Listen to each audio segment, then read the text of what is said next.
like to introduce the moderator, Jennifer Sue. She's a senior ecologist at EPA Region 9 in the Wetlands Office, and she serves as a regulatory expert for Section 404 and 401 of the Clean Water Act and the Marine Protection Research and Sanctuaries Act, with an interest in forging effective partnerships with agencies and stakeholders to ensure multi-beneficial environmental outcomes. She is currently working on several initiatives to improve regional wetland outcomes, including development of a SF Bay Wetlands Regional Monitoring Program, supporting the Bay Restoration Regulatory Integration Team to improve wetland restoration permitting, and serving on interagency project teams to promote the beneficial reuse of dredged sediment for bayland restoration. Jennifer has over 23 years of experience in aquatic system characterization and management, including water sediment and biota monitoring, rapid ecological assessment, wetland jurisdiction delineation, compensatory mitigation analysis, and NEPA/CEQA compliance. So thank you so much, Jennifer, for joining us today and moderating this important panel. Thank you very much, Allie. Super excited about this panel. We've got three discussions that we're going to hear today. Dedicated estuarine scientists who are going to talk to us about bioassessment and monitoring tools for estuaries and developing, somewhat of a standardized framework and tools that they are using currently.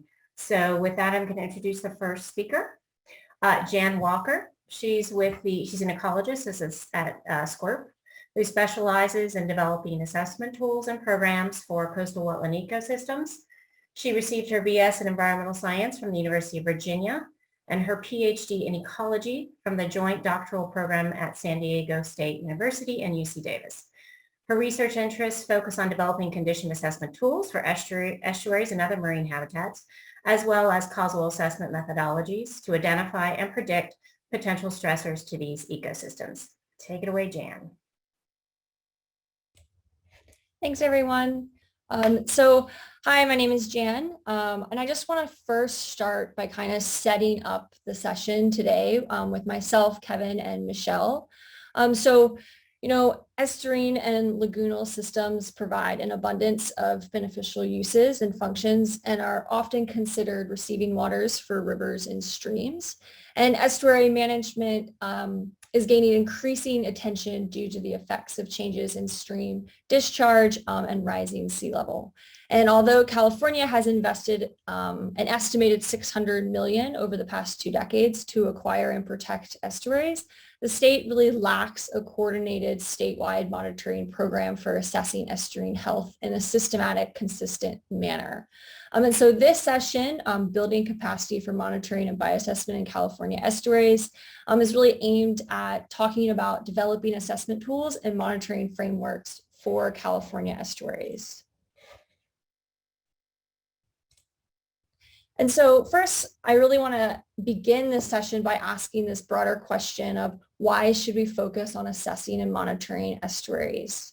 And so I'm going to start with kind of 5 broad reasons why I think that we should be assessing estuaries. And this first being that, estuaries provide a broad suite of important functions and beneficial uses. We all know that estuaries have a number of ecosystem services, from providing recreation to storing carbon to controlling diseases and vectors. Additionally, estuaries are affected by many stressors in complex ways, right? So estuaries are impacted by many anthropogenic activities, such as changes in land use, like coastal development and farming, which can lead to runoff and pollutants. And there are many climate change stressors, such as sea level rise and ocean acidification. And of course, these estuaries usually host ports and marinas, which can lead to invasive species.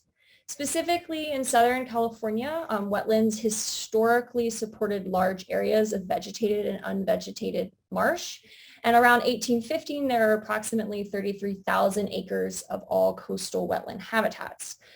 However, in the following 150 years, more than 62% of these wetlands were lost. And by 2005, only 12,800 acres remained. So it's important to really understand the baseline conditions of these estuaries in order to get a sense of how these critical habitats are changing.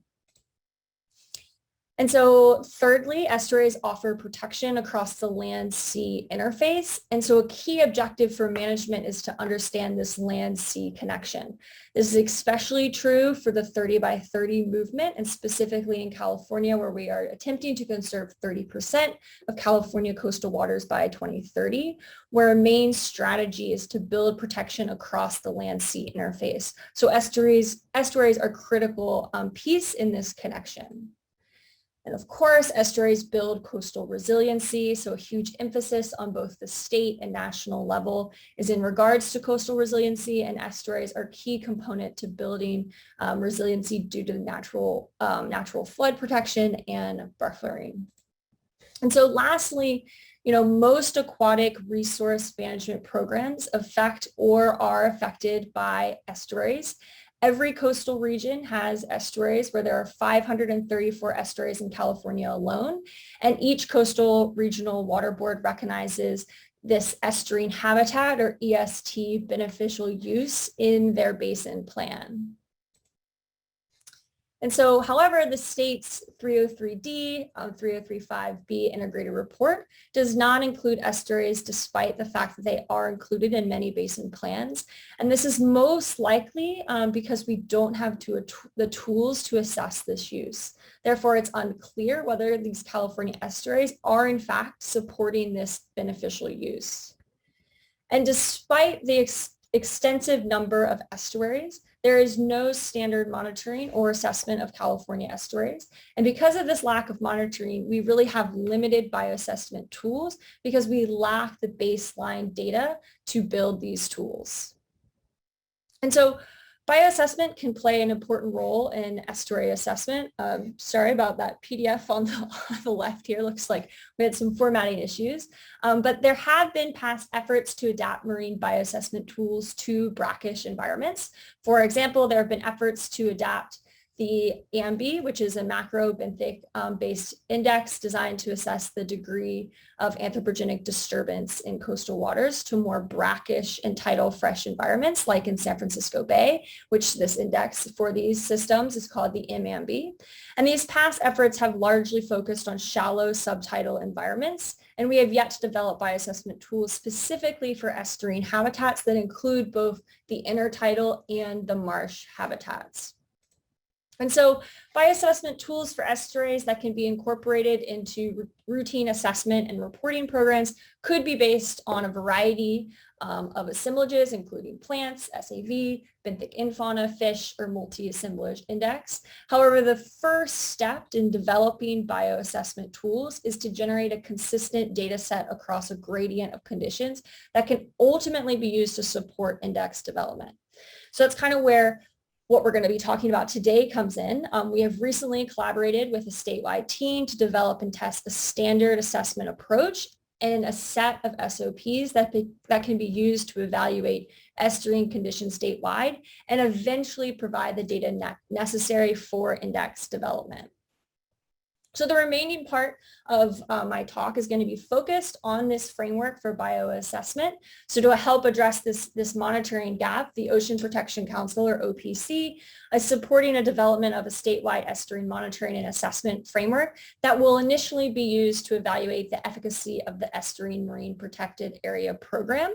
So I'm going to briefly tell you about kind of the backbones of this program, and then Kevin, who is our next speaker, will go into more detail using a case study. So to give some background, in 1999, California legislature passed the Marine Life Protection Act, aimed to protect California's marine natural heritage through establishing a statewide network of marine protected areas, or MPAs.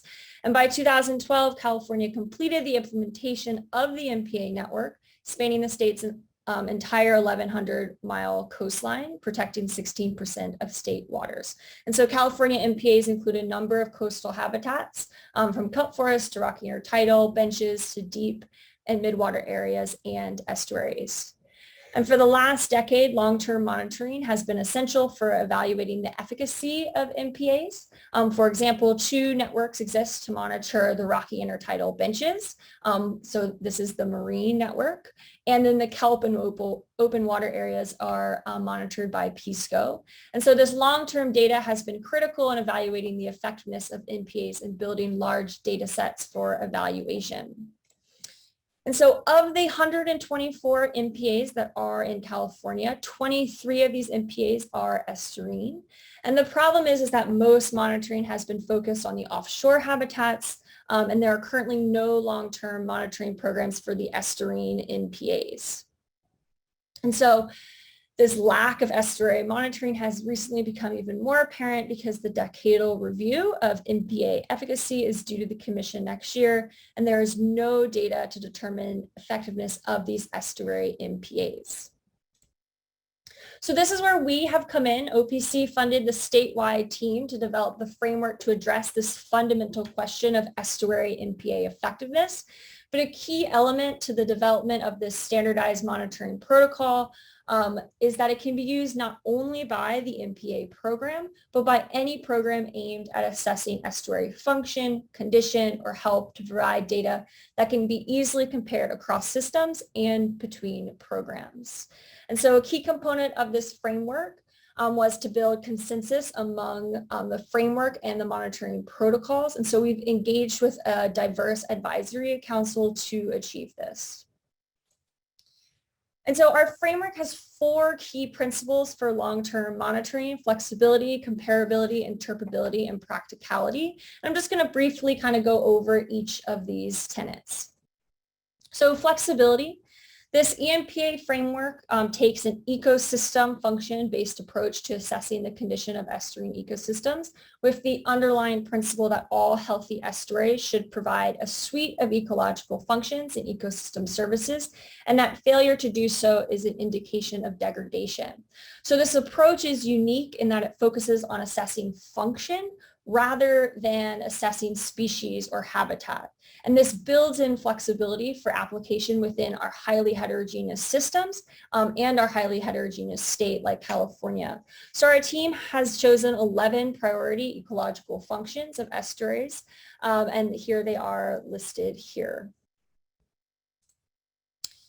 So users focus on functions and then choose specific indicators and collection methods to evaluate their given function. So I'm showing only a subset of our SOPs, but this table links functions to indicators to collection methods to SOPs. So for example, if you wanted to mainly monitor your estuary for shellfish support, you would pick the indicators that match those functions. So there's a lot of flexibility built into this framework. Next, to make sure all estuaries are sampled in consistent manners and to ensure comparability and interpretability between estuaries, our users follow a prescriptive framework to characterize estuaries. So as part of this framework, users first classify their estuary by geomorphic form. So for this specific project, we use the frequency of the mouth being opened or closed to divide estuaries into 3 classes: lagoonal, embayment, and riverine. Next, users identify the main landscape features or habitat types that will allow them to assess ecological conditions. So for each estuary type that they identify, users use these function to feature tables to link their priority ecological functions with landscape features. And the purpose of this is to make sure that users are sampling where they want to assess these functions. So a table might look like this. Here's a large embayment table where you have functions in the first column and landscape features along the top. If our users were interested in surveying nekton habitat, sea level rise amelioration, and nursery habitat, then they should prioritize their sampling in the high marsh, low marsh, subtidal channel, and SAV. And so the prescriptive nature of this framework and the direct connection between function and habitat or landscape feature has 2 main benefits. One ensures standardization, where users are sampling the same habitat types across estuaries, and it's transferable system to system and resilient over time. For example, if an area of the system changes, then users can move or sample elsewhere depending on these landscape features. Third, the third principle is interpretability. So where comprehensive and consistent sampling increases our ability to interpret data. So our outline walks users through a process for choosing sampling locations on site maps prior to entering the field. And Kevin will kind of go a little more into this using a real world example. But one of our key focuses is on cluster sampling, meaning that we choose 3 sampling stations, so 1, 2, and 3 within our given sites, and then collect a number of different metrics per sampling station. So this allows us to interpret across multiple estuaries. And so lastly, to increase the feasibility of the sampling protocol, we have chosen to limit data collection to what can reasonably be accomplished in a 3-day sampling campaign. So a 3-day campaign should reduce personnel costs and allow users to implement the protocol across multiple sites. Now we are piloting this assessment framework at 15 estuaries, half MPAs and half reference sites. In our site selection, we have a variety of different estuary types, such as bar-billed estuaries or lagoonal estuaries, embayments, and riverine. And we are monitoring these sites regionally, dividing up our partners regionally. And so we just completed our spring and fall sampling, and we'll report back to OPC regarding the effectiveness of this framework for assessing the condition of estuaries. Now, there are a number of products and outcomes that are going to be coming out of this work, one being a standard set of protocols and monitoring tools, a baseline assessment of estuarine MPAs, procedure for data management, and then a structure and approach for ongoing coordination of estuary monitoring, which is going to be really crucial in ensuring the longevity of this monitoring program. Oops.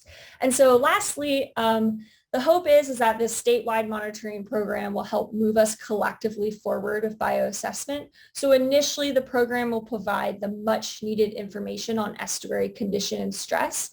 However, over time, as consistent monitoring is a necessary first step to build the data sets necessary to develop bioassessment tools. And so with that, thank you so much for listening. And next, Kevin will kind of go into more detail regarding a case study specifically for one of our estuary sites. Now I'd like to introduce Kevin O'Connor. Kevin is an ecologist specializing in wetland restoration, monitoring, and assessment, and is the project manager for the Central Coast Wetlands Group at Moss Landing Marine Labs. He's been there since 2008. Kevin is involved with wetland and upland restoration in the lower Salinas Valley, the development of a rapid assessment method, several rapid assessment methods, CRAM, RIPRAM for multiple wetland types, along with the estuary MPA monitoring program in California that Jan just told us about, and participation with the California Wetlands Monitoring Workgroup. Thank you, Kevin. You're up. Thanks, Jen, and thanks, Jan. Thanks, Jen, for the introduction, and thank you, Jan, for introducing the program here. So as Jan said, she went over kind of the larger framework of our project. I'm going to zoom in on a little bit more of the implementation and how it's worked so far on the Central Coast. So I'll be talking about the application of the EMPA assessment tools in the Carmel River Estuary, but I'll also be doing some comparison to other sites on the Central Coast as well as our regions, the North, Central, and South regions. I just want to reiterate that this is a collaborative project between multiple academic, NGO, and government agencies. So we've got Long Beach down south and Squirt. On the Central Coast, we have Moss Landing Marine Labs. And up in the North Coast, we have Sonoma State and UC Davis Bodega Marine Lab. We're also working with the Nature Conservancy and the SFA Water Board, and then UCLA is helping out with the eDNA work.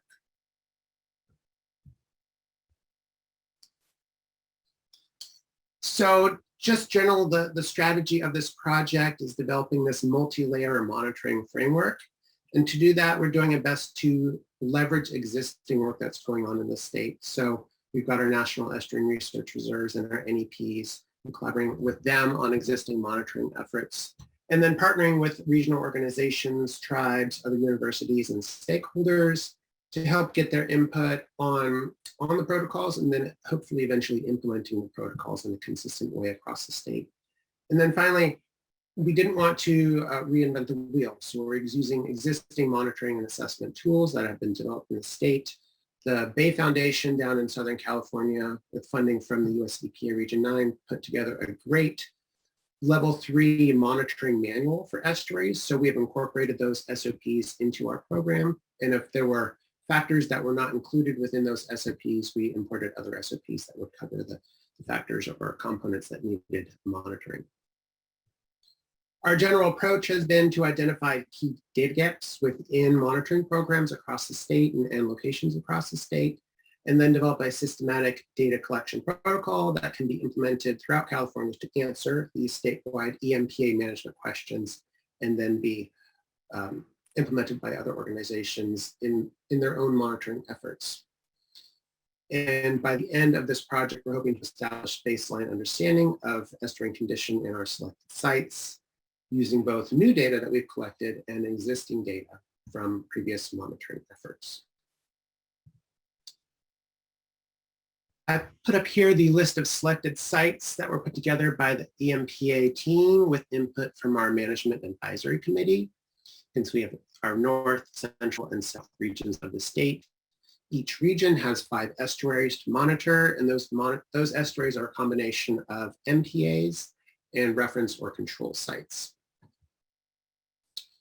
On the Central Coast, the 5 sites are the Pajaro River Lagoon, the Morro Coho Slough, the Carmel River Estuary, Arroyo de la Cruz, which is down near San Simeon, a small coastal, small river mouth estuary, and then the Morro Bay Estuary, which actually has 2 MPAs. So Jen went over this somewhat, but I wanted to just rehash the various monitoring protocols that we are implementing in this program. So it's broken up into 4 main categories. We've got abiotic factors, biotic factors, estuarine habitat surveys, general surveys, and then watershed processes and stressors. So with abiotic factors, we are deploying in situ water monitoring probes, those being CTDs and DO sensors and temp sensors. We're getting basic water chemistry at multiple locations across each estuary, doing water column profiles using a YSI, and getting nutrient samples, grab samples for nutrients. And we're also doing sediment cores of the marsh plain, intertidal, and the subtidal zones. For biotic factors, we're doing fish surveys. That includes beach seines and bruvs, which are baited remote underwater videos, which we deploy at each station. Crab surveys using shrimp pots and minnow traps, and then benthic invertebrates using cores at the intertidal and subtidal zones. For general estuary habitat surveys, we're using the California Rapid Assessment Method, of course, at multiple assessment areas across each estuary. We're looking at marsh plain vegetation surveys, macroalgal surveys, as well as topographic surveys to characterize the topography of the marsh plain. General SAD surveys, including eelgrass surveys, community composition assessments, looking at eDNA, and then sea level rise vulnerability and marsh plain accretion rate estimates using set stations and feldspar markers. Finally, for watershed processes and stressors, we're looking at general landscape stressors using GIS analysis for the watersheds of each estuary, as well as previous efforts in historical habitat change analysis, mainly in Southern and Central California. Now here is a theoretical example of what one of the monitoring stations would look like in an estuary. So you would have 3 of these stations, as Jan said, throughout your estuary. And here you can see all the various protocols being implemented in one small location. So we've got the red lines, which represent vegetation transects with the quadrats. We've got dashed yellow lines representing the topographic surveys. Then out in the water, you've got beach seines, crab traps, eDNA, purple lines representing SAV, the white box representing feldspar. So there's a lot going on at each of these stations. Over in the real world, when you get out to an estuary, so here we have Carmel River Lagoon on the Central California coast. There are limitations and whatnot when you get out to a site. And combination of the habitats that are within a given estuary. So here in the Carmel River Lagoon, we've got the North Marsh, we've got the main channel of the river, we've got the South Marsh, and then we've got various access locations in each area, limiting or putting, various restrictions where we can get to the lagoon to do our assessments. So in the north, we've got the State Beach parking lot, which provides great access to the North Marsh. On the eastern edge, we've got the water treatment plant driveway leading to a restoration site where we can get to that south arm. And then on the western edge, we've got the Carmel Meadows neighborhood where we've got recreational trails and the water district has an access road. So these various access points and then the different subhabitats within the lagoon helped us focus where to put our monitoring stations. In addition, as we said earlier, this is a collaborative effort with existing monitoring programs. So we've got two purple dots or stars on this map here. There's a number 1 and a number 2. So the number 1 is an existing monitoring station put out by the Naval Postgraduate School. That's Mara Orascanen. She's got a DO sensor, a depth logger, a velocity meter, temperature and whatnot at that station. And then the water district has a long-term water elevation probe at the star number 2 there, which is put online. So in the conceptualization and placement of our new probes at this lagoon, we worked with Mara and identified locations within the lagoon that could use more data collection. So the green stars are where we deployed CTDs and DO sensors, and then the yellow stars are where we deployed the temp sensors. We then went ahead and established our monitoring stations. So station 1, we always put in the main bay of the lagoon. So that's right near the mouth of lagoon, number 1 here. We then had 2 additional monitoring stations, station 2 up here in the North Marsh, station 3 down here in the South Marsh along the south arm. This is a large scale restoration project put in probably 15, 20 years ago. And then we really wanted to get some information on the input from the river. So we established a 4th monitoring station up here. And that each of those stations, we then employed each of the SOPs. So we've got water column profiles and nutrient grab samples as the red dots. We deployed the BRUV, which is the green X's. We had worked with Mara to deploy a set station in the North Marsh and the South Marsh. And we also put out feldspar markers to compare the 2 types of accretion studying methods. Beach seine, sediment cores, crab traps, you can see it's all here. And back in spring, when we did this first round of sampling, it took about 3 days to get this all done. The deployment of the in-situ water monitoring probes, we did about a week earlier, so that added a little bit of time. But in general, we stuck to the 3-day monitoring effort that was planned for. Some initial observations from all parts of California, all regions. After that initial monitoring effort, there's some general framework considerations. Estuarine size is highly variable amongst the regions, which can lead to a general range of representation of 3 monitoring stations. So if you've got 3 monitoring stations in a small estuary, you're getting a better representation of overall estuarine condition as compared to larger estuary. Mouth condition is very important. So here on the right, we have a picture of the Carmel River Lagoon. When we deployed the crab trap, we came back the next day, and at the bottom, you can see the lagoon was completely empty. It had breach, and our crab traps were high and dry. So knowing the mouth condition can be very important in setting out those traps and various SOPs when you're employing them. And of course, there's a variable degree of urbanization in the watershed and estuarine use throughout California, with higher pressures in the south in general than on the central and north coast, leading to various levels of stress on these estuaries. An additional logistics to consider was sampling effort, team size, travel time to get out to these estuaries to do the assessment. It was a very long drive for the North Coast team as compared to the South and Central Coast team, and then permitting and site access issues.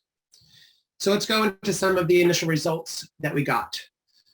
So I just want to remind you that Carmel River Lagoon is a bar-built estuary, so you've got highly variable water levels through space and time, as well as water chemistry.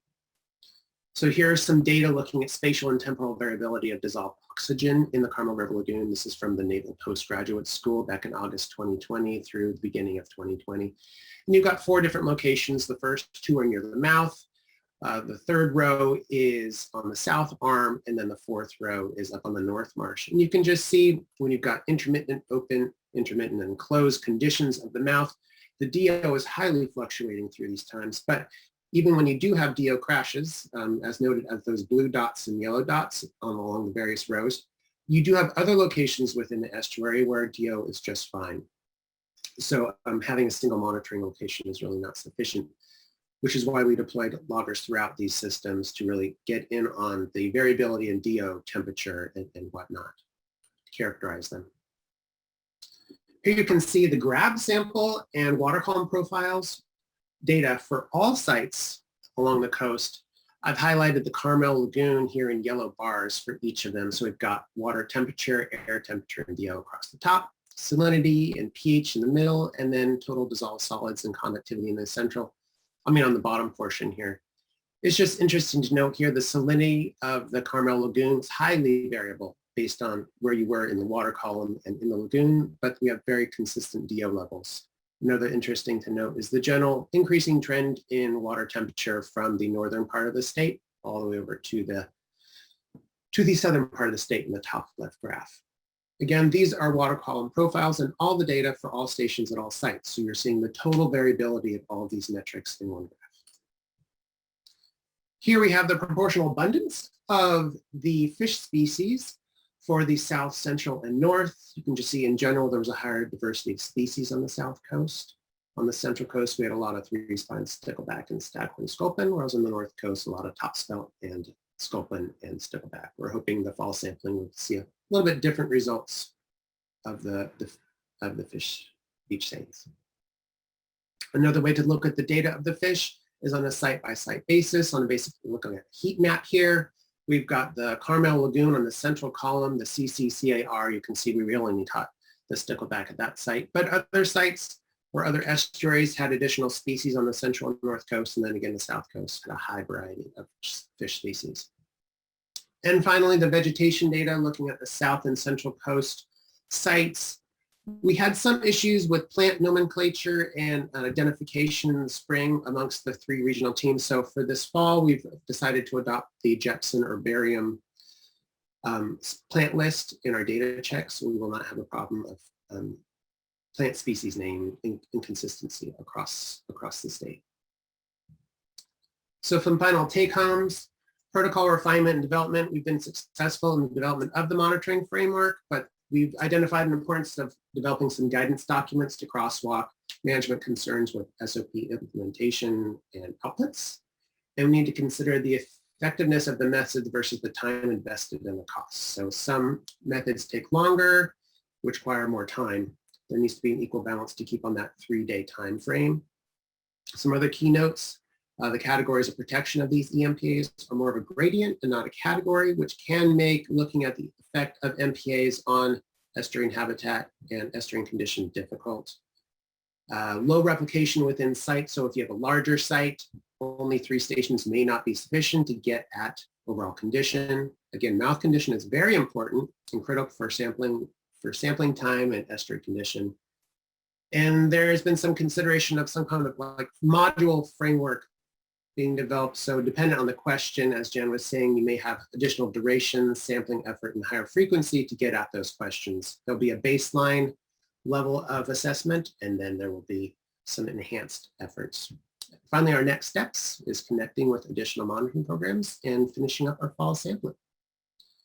To finish off the presentation, I have a little slideshow here of the various estuaries we visited. So here's the South Coast estuaries.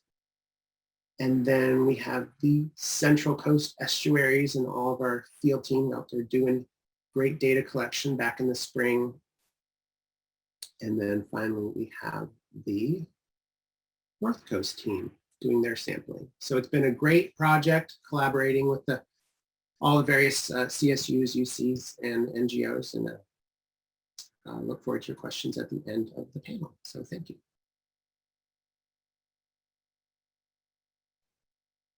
Thank you, Kevin. That was a lot of great work that you guys did this past year and a lot of great information that you're providing to us.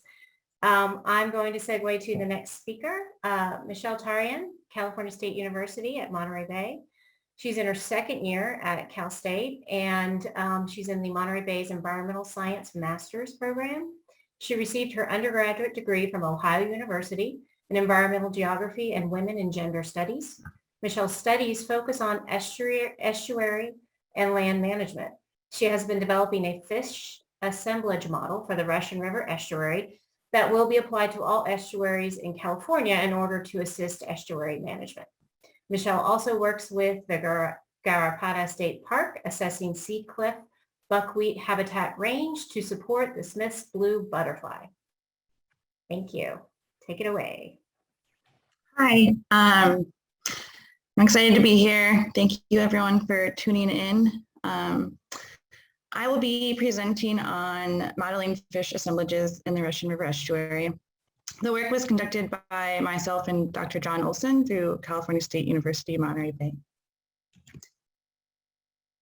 So I know the previous two speakers mentioned why estuaries are important, but I wanted to talk a little bit about tidal inlet bar estuaries, which Kevin did talk about.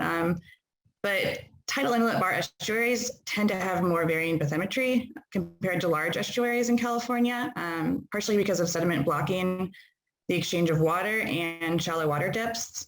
And an example, like we had seen previously, of a tidal inlet bar is shown here. On the left, you can see that the sandbar is completely blocking the exchange of water. And on the right image, it's letting the exchange of flow back and forth. And this is the Santa Margarita River Estuary. And I do want to point out that when sediment fully blocks the estuary inlet, the exchange of saltwater and freshwater is disrupted, and this has an impact to critical fish habitats in California, and that includes salmon, steelhead, and tidewater goby.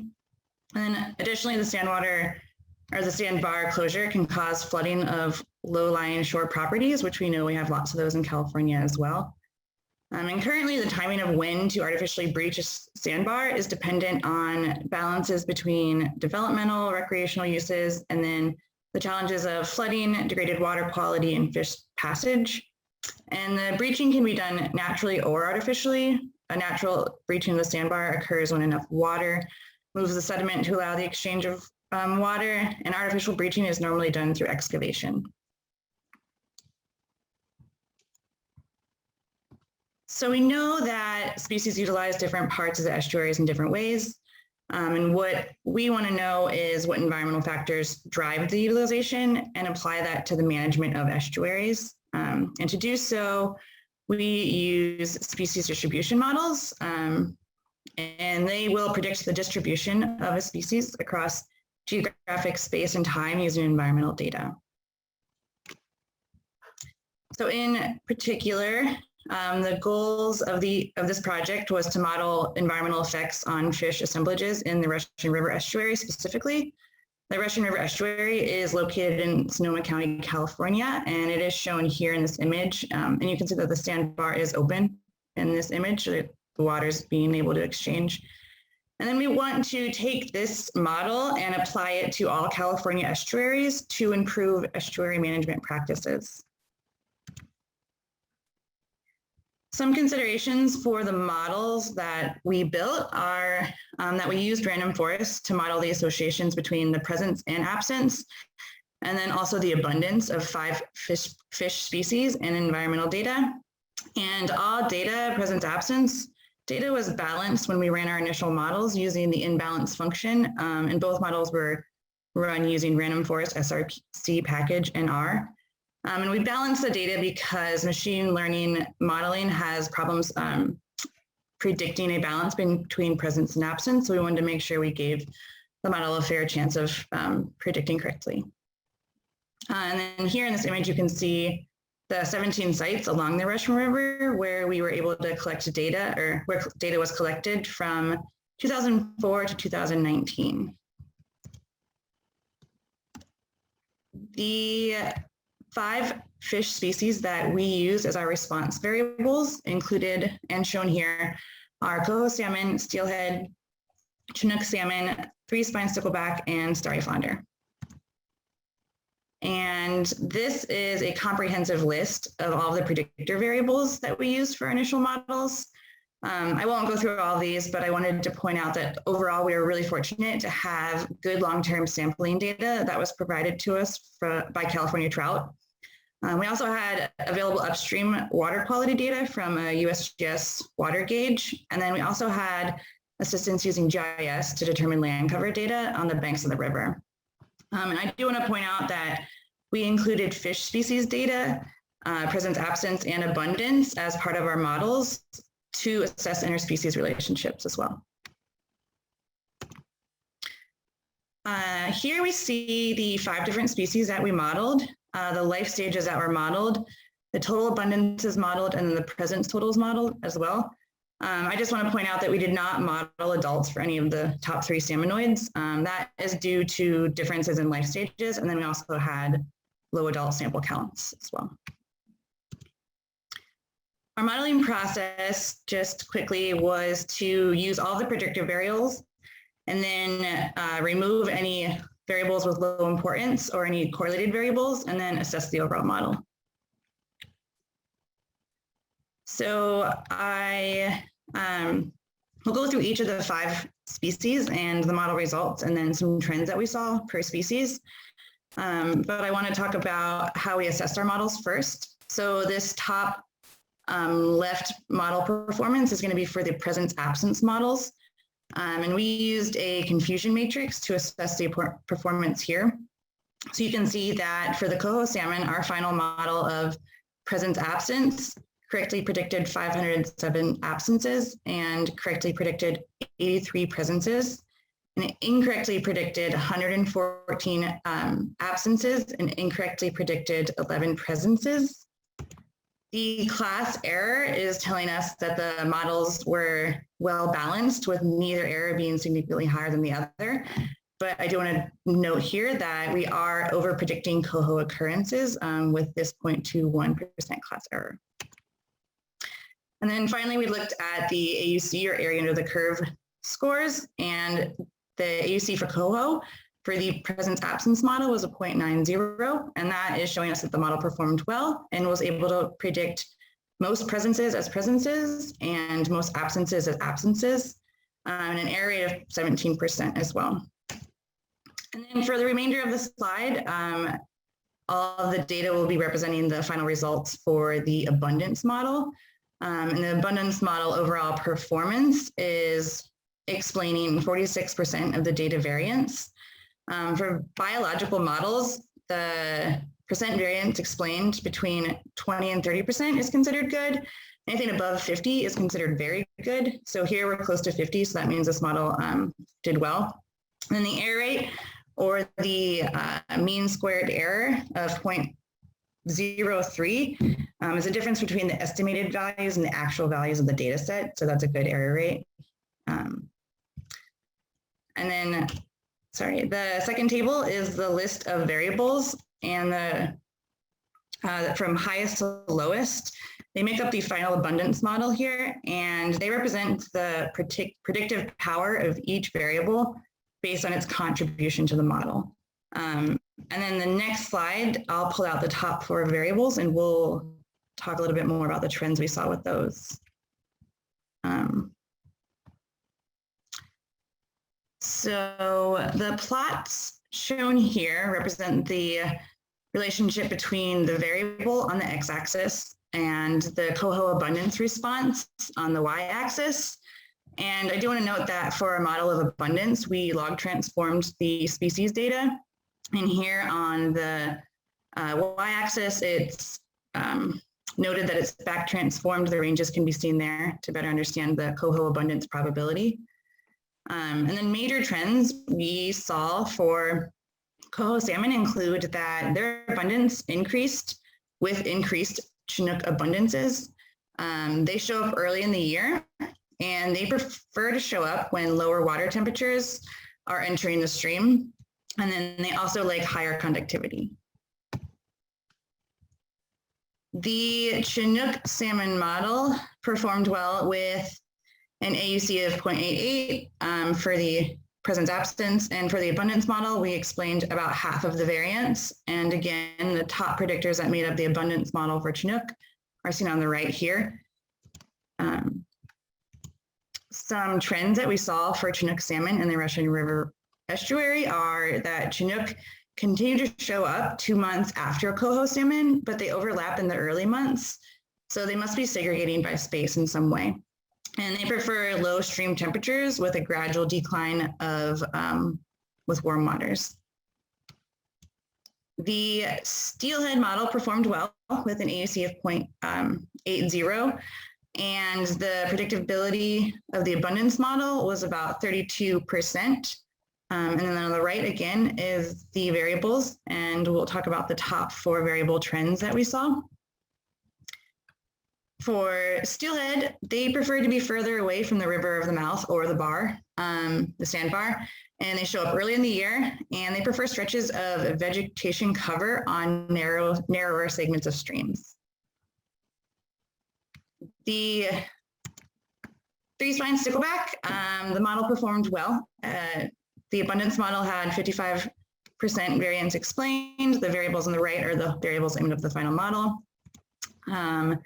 Trends that we saw for 3-spine include they like to be far away from the mouth of the river. They prefer to be close to large stretches of vegetation, and they prefer cooler temperatures. I'm running out of time, so I'm going to just go through this one quickly. The model performed well. It had a higher error rate, but that might be due to high abundance numbers here for starry flounder.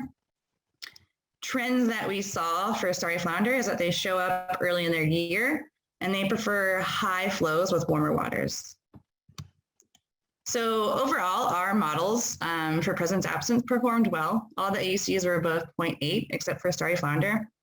The abundance models, they also performed well. They explained overall a range of 32 to 55% variance. The error rates had a little bit more of a range, but we did have a wide range of abundance numbers, which impacts the error rates there. And even though the predictors changed per species, there were some patterns that are important to note. Our top predictors included temperature and chemistry at our upstream sites. All fish influenced were by the day of the year and the temperature as well. And in every model, we saw abundance of other fish species included. So there's some sort of interspecies relationship that we noted. And then location was important to most of the models as well. So where they were in the river, the width of the river, or distance to freshwater inlets. And then the bar status was very weak in the models. And this might have to do with the fact that the majority of the year, the Russian River estuary bar is usually open, and that is because they're required to manage that bar for steelhead passage. So some implications for management is, again, there's a little selective bar status on the fish assemblages. I'd be interested to model an estuary where the sandbar is not managed or manually opened. Managing for one fish may hurt the other fish for antagonistic relationships, like we saw in Coho and Chinook. It's assumed that they share spaces. And freshwater inflow and day of year are important for estuary management. And some considerations for this would be modifying inflows by changing dam operations if there is a dam upstream.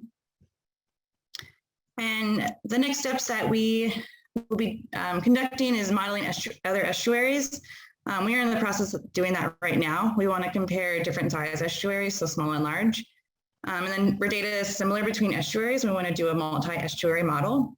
And overall, we want to use the models to create a framework that can be used by estuary managers in California. And that's going to be essentially called the development of the California Trout Aquatic Assessment or Species Assessment Tool, the ASAT tool. That's our end goal. And then I want to say thank you to everyone involved, California Trout, Sonoma Water, Paula Maldonado for her GIS work, and I want to thank everyone for attending this presentation.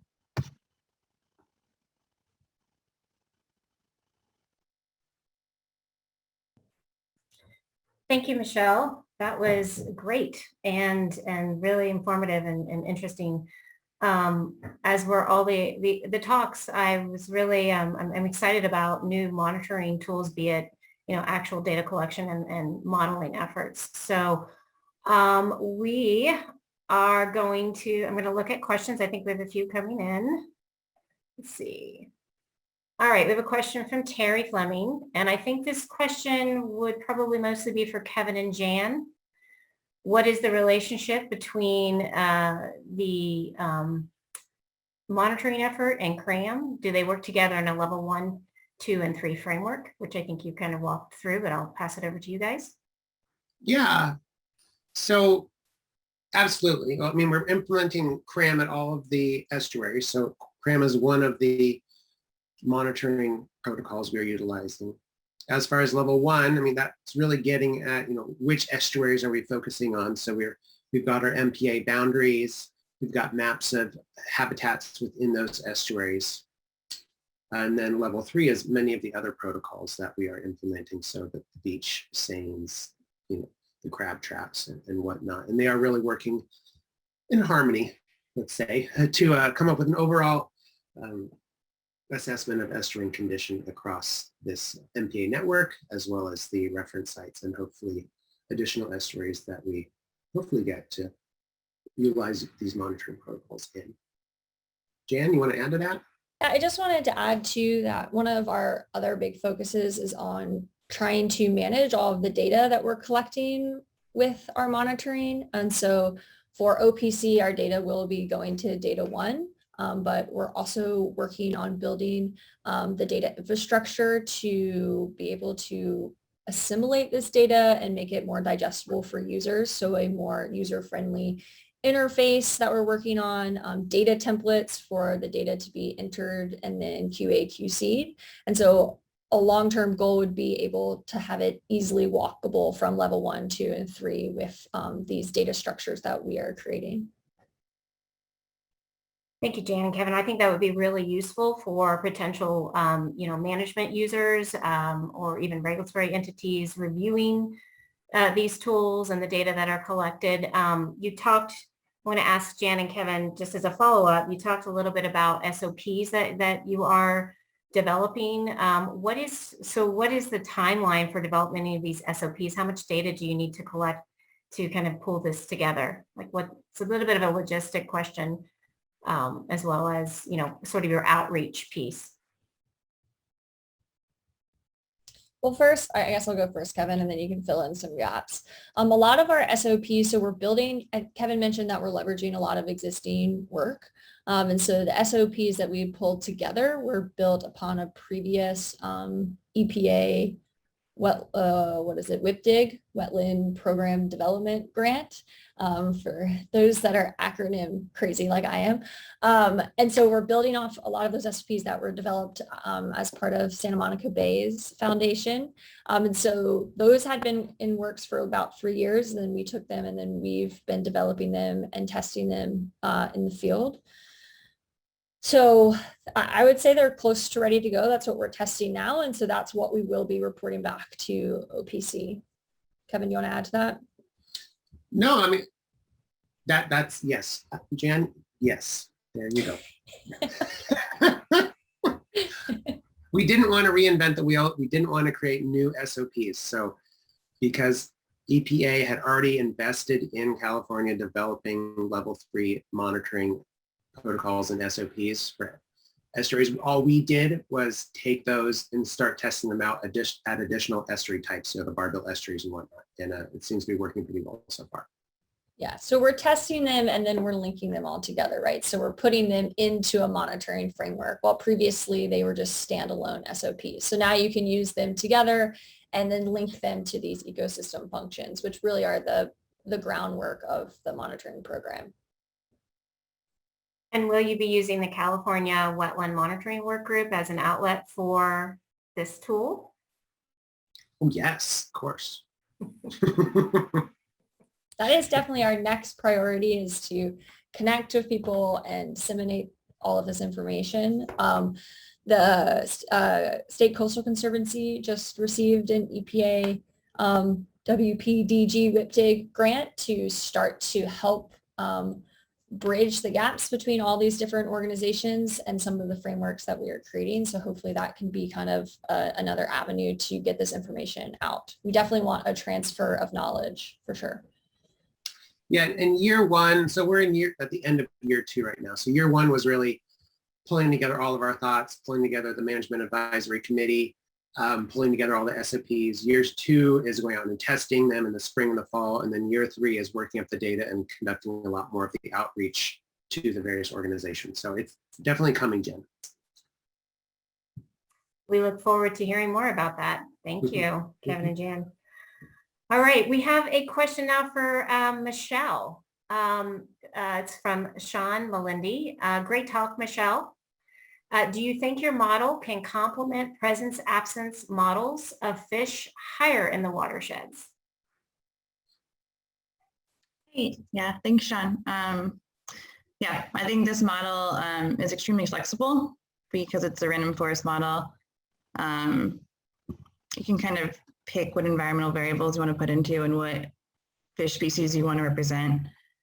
And I think because we're doing it kind of over a range of different sites, if those sites moved higher in the watershed, it would tell us different things. So I think that you could either completely remove the estuary aspects and move it up the watershed, or you could just continue with sites up the watershed and keep the different parameters such as upstream river length. And that would really tell you a lot still. I think so. The fish we chose specifically were for indicators of estuary, or ones that were important to estuary management. Yeah, you could always change the species or the environmental variables. Michelle, can I ask you a follow-up question from that? Yeah. You primed the model with just Russian River data, right? So Yeah. what do you think is the spatial extent of your model, right? Do you think you could apply these models to other estuaries? And then what constraints do you think are where you can apply these models, right? Like obviously this probably wouldn't work in Southern California because we don't have any of those fish or a lot of those. So where do you think your spatial constraints are? That's a good question. And that's definitely something that I'm in the process of learning right now. Because we started with Russian River, we had a great data set for Russian River. That's why we started the model there.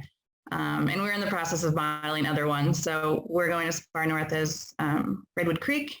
And then we're hoping to eventually model all the estuaries in California. So the spatial extent is still something that we're working out. We're hoping to eventually create a model that is able to represent every estuary, and that would be kind of used in like a platform where you could pick which species that you wanted to, fish species that you wanted to highlight, and then it could tell you what management operation would impact them the most. So it'd be interchangeable, if that answers it. And then the fish species we chose were important to the Central Coast, but we're going to change the fish species based on going more north or more south. Yeah. I think that's a really good question regarding the connection with the upper watershed and you know, using that model in those upper areas. I would like to make, along those lines, I'd like to make a plug for the Russian River Regional Monitoring Program that's under development, Michelle. So I'm sure you might be aware of it. So that would be a good place to kind of make connections with that program as well. Obviously, they're looking at a lot of water quality variables, sediment, temperature, which would affect fish assemblages. Rafi from Scorp asked the question, Michelle, do the data collected by Jan and Kevin's projects enable them to use Michelle's model? Actually, that's a question for all three of you. Yeah, I think so.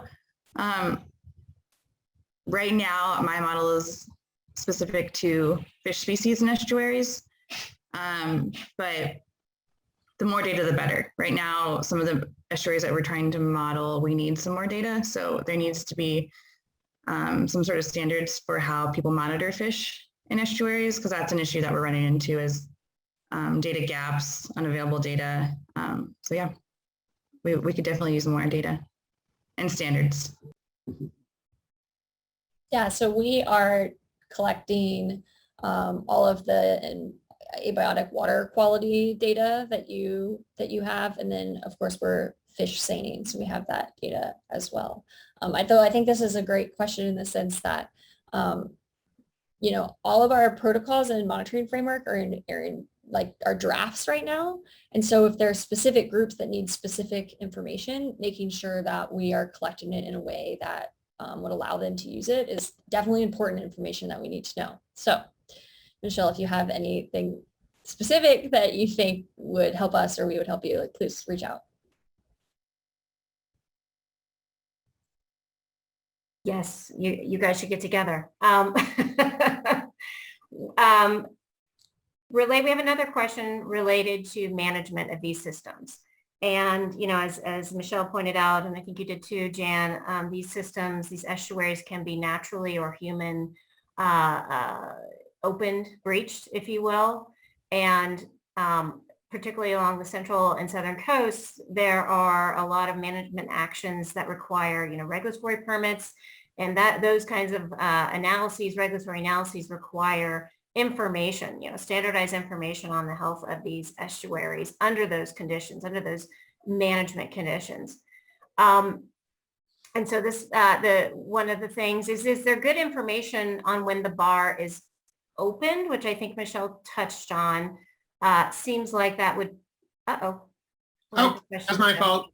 All right. All right, Kevin, you have now appointed yourself to read the question.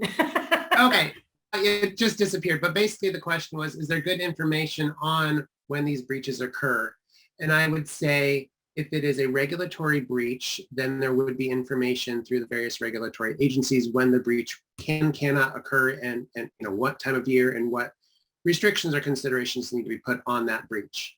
If it is a non-regulated breach, then no, there isn't like some live location where all estuaries have water level data that is being put up to watch. But we have 20 or so of these barbel estuaries gauged along the California coast. We've deployed pressure temperature loggers that we go out once a year in exchange, or we work with state parks to do it for us.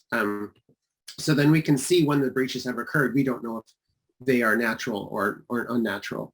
I did post a link to a document that I drafted with John Largere at the Marine Lab a couple years back with funding from NOAA on considerations for the management of the mouth state of California's barbel estuaries. So it goes through a whole synthesis of the processes and phenomena going on in these systems, as well as the potential impacts of anthropogenic breaches to the estuaries. Did that link show up? I hope it did. So I encourage people to look at that. It's got various appendices, the main document, and then various appendices looking at the data compilations we put together for Russian River, Scott Creek, and Los Penasquitos, as well as a list of sites that have permitted actions on them and some of the special conditions that we put on those permitted breaches. Kevin, why don't you, I'm going to throw you here under the bus again. Will you also maybe mention the JPL project where we're trying to link and monitor some of these opening and closing events that you and NASA and Eric and all those important people have been working on? Yeah, so over the past 2 semesters, we worked with the NASA JPL group called Develop, and they have built an online tool that is meant to predict breaching events in barbel estuaries along California, as well as some water quality and parameters. And it's still in development phase, but we shared a lot of our temperature depth data with them for various systems along the California coastline, and they kind of put together a predictive model based on aerial imagery, because the whole point of Develop is how can we better use satellite imagery to manage whatever it may be. So we said, well, we want to better manage our estuaries. They went and found a bunch of satellite imagery on various coastal estuaries, zooming in on the ones that we were interested in, and then linked the aerial imagery with the temperature depth data we have for those going back 3 or 4 years, and came up with kind of a predictive model of breaching events. And once that goes live, we can share that with the estuary managers in California. It'll be a great tool. Very, very exciting stuff. Can't wait to see the results of that as well. So no pressure, Kevin. I have one last question. I don't see any other questions from the audience, but I have one last question on level of effort, and this question really is for Kevin. You talked about 3 days to perform this monitoring for the framework that you are developing. And you also talked about modularization, potential, making this a module type of thing, depending on your management question. How modular is that 3-day, sort of level of effort if a regulatory agency wanted to require that somebody take information related to collect this data? Is 3 days the minimum, or can you cut it back a little bit? Can it be more modular in that way? Well, I would say 3 days is kind of the minimum for the 3 stations that we've set out in implementing all of the SOPs.